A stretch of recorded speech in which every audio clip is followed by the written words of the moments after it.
Sabemos que hablar de historia de educación de México es referirse a un largo proceso en el que han evolucionado los contenidos y han cambiado los sujetos docentes al mismo tiempo que cambian las circunstancias sociales, económicas y políticas.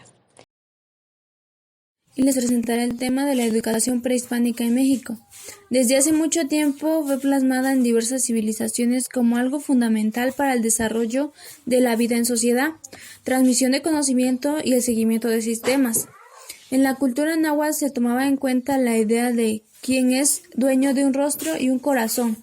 Lo tomaban como una persona que tenía la capacidad de adquirir conocimiento por medio de la concentración.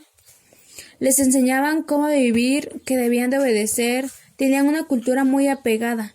Los adultos mayores, ellos poseían mucha sabiduría, y de ellos aprendían los jóvenes. Lo que le enseñaban a los jóvenes era cómo traer leña, barrer patios, ir a buscar puntas de maguey, y estas les servían a los alumnos a tener obligación y responsabilidad para desarrollar las actividades cotidianas. Los mexicas le daban la mayor importancia al carácter político y religioso, entonces en la escuela se le enseñaban sus dioses, el inframundo, la tierra en que ellos vivían, también cómo cuidar, limpiar los templos donde ellos asistían, se les mostraban las buenas costumbres, el sacrificio hacia los dioses. Los maestros de los mexicas eran hombres ancianos que les guiaban y les mostraban sus conocimientos. En las civilizaciones mexicanas, los bebés que nacían con alguna discapacidad motriz, auditiva, intelectual, visual, no eran discriminados ni excluidos de la población, sino todo lo contrario. La persona con discapacidad era vista con mucho respeto, se le ofrecían cuidados especiales y protección social. Tenía un dios llamado Quinto Sol, Nanahuatzin, que era un dios con discapacidad. Prácticamente en la educación prehispánica se les inculcaba la cultura de cada civilización, como el sistema político, religioso, también cómo vivir en sociedad. Se les mostraba que debían de respetar a las personas mayores, que eran personas llenas de sabiduría. Los adultos mayores sacerdotes eran las personas que más vivencias tenían, por lo cual eran más sabios, y ellos eran quienes les enseñaban a los niños y jóvenes. Al ya tener un conocimiento de lo que es la educación en el México prehispánico, se les dará a conocer lo que es la educación en el México colonial. La misión de los religiosos era educar a los niños que estaban presentes en esa época, formar más que aleccionar. Para ello recurrieron a métodos que solo en mínima parte fueron los tradicionales en escuelas y colegios. Cuando atribuye a la educación, gran parte de los males se aquejan a los países menos desarrollados. Se está haciendo una declaración de fe en la virtud liberadora de la escuela. No se aprovecharía haber logrado mezquinos resultados a una institución de la que no se esperasen grandes logros.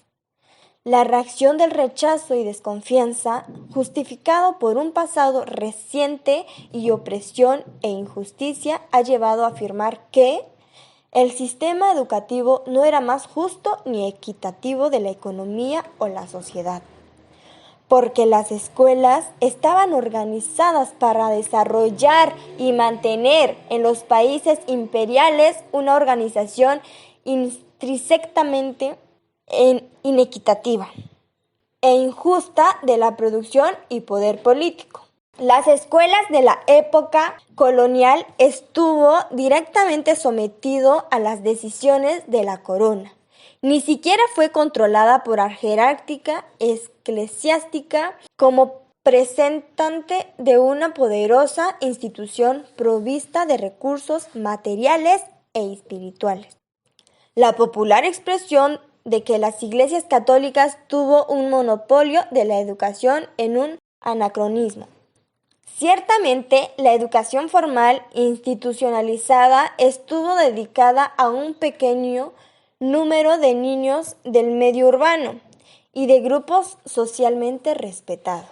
Desde luego que tampoco puede establecerse una relación directa entre situación económica, calidad étnica y nivel de escolaridad, puesto que la instrucción siempre fue gratuita en las instituciones religiosas. Pero sí podemos asegurar que los más miserables no pisaron las escuelas y que los más acomodados tuvieron la opción de seguir estudios superiores, aunque no muchos se interesaron por ello. Bueno, si pudiéramos observar en las lecturas que anteriormente ya hemos leído y que nos brindaron, nos lanza a la educación ilustrada. Cuando ya van apareciendo los gremios, es en el año de 1523. Ahí fue en el año en el que pidieron permiso para ya establecer un gremio. ¿Qué quiere decir un gremio? Bueno, es una asociación de hombres del mismo trabajo, unidos para lograr beneficios a su pueblo. Sabemos que el número de maestros fue siempre más reducido que el de oficiales y aprendices, porque el gremio limitaba el número de acuerdo a las exigencias del mercado local. Y en muchos casos solo otorgaba títulos de maestros cuando había una vacante debido a la muerte de un maestro o su abandono del oficio. Entonces, los maestros se les podía decir que eran capitalistas, porque eran dueños de sus propios talleres y materiales. Los artesanos españoles formaron gremios para los oficios más importantes y sus ordenanzas excluyeron a otras razas. Aquí fue cuando empezaron a haber gremios, cuando hubo un gremio mayor y los demás pues estaban en contra porque no querían que alguien más se apoderara de un gremio, ¿no? Y pues aquí más que nada nos explica cómo fue la educación en México colonial. Su prioridad era más en el cristianismo, en aprender a leer, a cantar, a escribir, pero para la iglesia. Entonces, también en esta pequeña parte yo creo que coincide con la película de La Otra Conquista, porque los españoles no solo vinieron a conquistar, sino que fue a través de guerras e impusieron una sola religión. Y pues con esto he terminado lo que es la educación en México colonial.